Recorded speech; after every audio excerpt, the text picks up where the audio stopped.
आप सभी का हमारे चैनल पर स्वागत है। आप लोग के बीच बहुत प्यारा हम सोहर लेके आए हैं, पारंपरिक देहातिक दादी अम्मा की ज़माने का बहुत पुराना सोहर है। कैसा लगा कमेंट में ज़रूर लेके बताना। आप सभी का धन्यवाद। आप सबके प्यारे प्यारे कमेंट का हमें बेसब्री से इंतज़ार रहता है। लाइक करना, आप सबको लाइक और कमेंट का बहुत बेसब्री से इंतज़ार रहता है। छोटी बहन को आप लोग हमारा फुल सपोर्ट करिए। आप लोग हमारी परिवार हैं, हम अपना खुल के आप लोग से बात कर सकते हैं, तो इसलिए हम अपनी बात रख देते हैं। आप लोग को कैसा लगा है कोई भी गीत, अगर फरमाइशी गीत चाहिए तो आप लोग फरमाइश में अपना कमेंट में ज़रूर लिख के फरमाइश, हम आपकी फरमाइश पूरी करने की फुल कोशिश करेंगे। और राधे कृष्ण की कृपा आप सब पे हमेशा बनी रहे, प्रभु की कृपा हमेशा बनी रहे।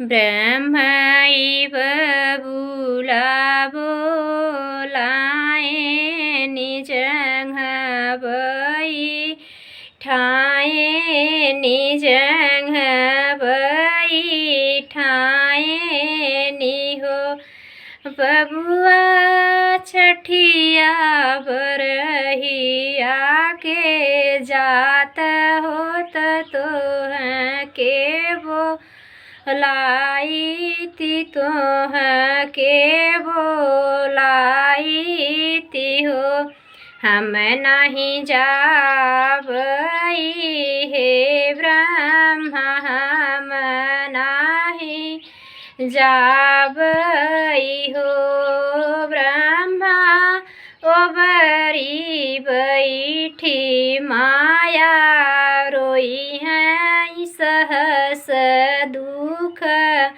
होई है सहस दुख होई है हो ब्रह्मई बबूला बोलाए निजंग बई ठाए निजंग बई ठाए निहो बबुआ 600 बर है बरी सवा के जात तोह के बोलाई होत तोह के बोलाई हो हम नहीं जाबई हे ब्रह्मा हम नहीं जाबई हो ब्रह्मा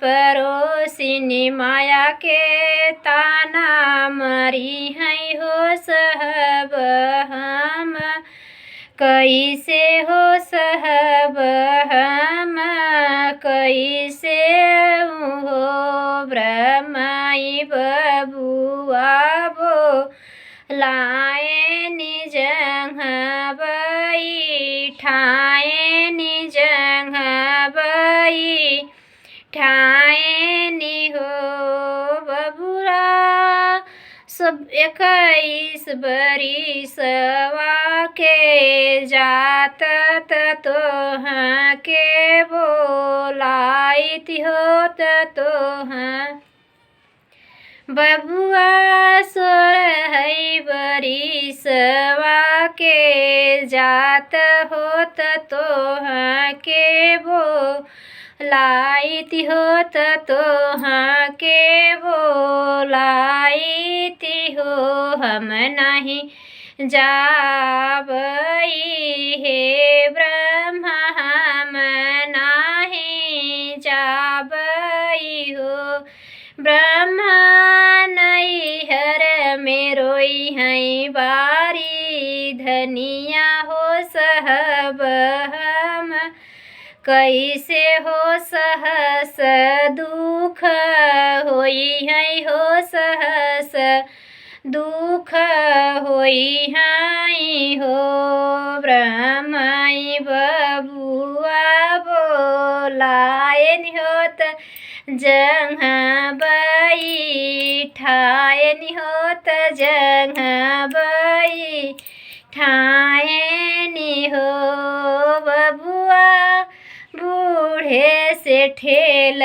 होई जाय हो सिलिक भात खाय हो तब बहू जीनी आय बबुआ बूढ़े से ठेल होई जाय हो, सिलिक भात खाय हो, तब हुजिनी आय हो, तब हुजिनी आय हो। ब्रह्मई बबुआ वो लायन होत जंघ बैठायन होत जंघ बैठायन हो। लड़कियों बहुत का बुलवाए कि भैया आवत है ना। आप सबके कैसे हमारे देहाती सोहर लगा कमेंट में ज़रूर लेके बताएं। खूब मन लगा के सुनत जही। दादी अम्मा के ज़बाने का ये सोहर है, हमारे दादी के मुख गाया हुआ सोहर है। हम भी आप लोग के बीच पेश करते हैं। कमेंट में ज़रूर लेके बताओ जही सोहर कैसा लगा। लड़कियाँ जब आवत हैं तो भगवान से पूरा का बुलवाए के तब आवत हैं कि जाप हम फिर लौट के भी आओ बना, ना है तो फिर बुलावे कि हम जाओ बना। आप सबका धन्यवाद हमारे चैनल पे।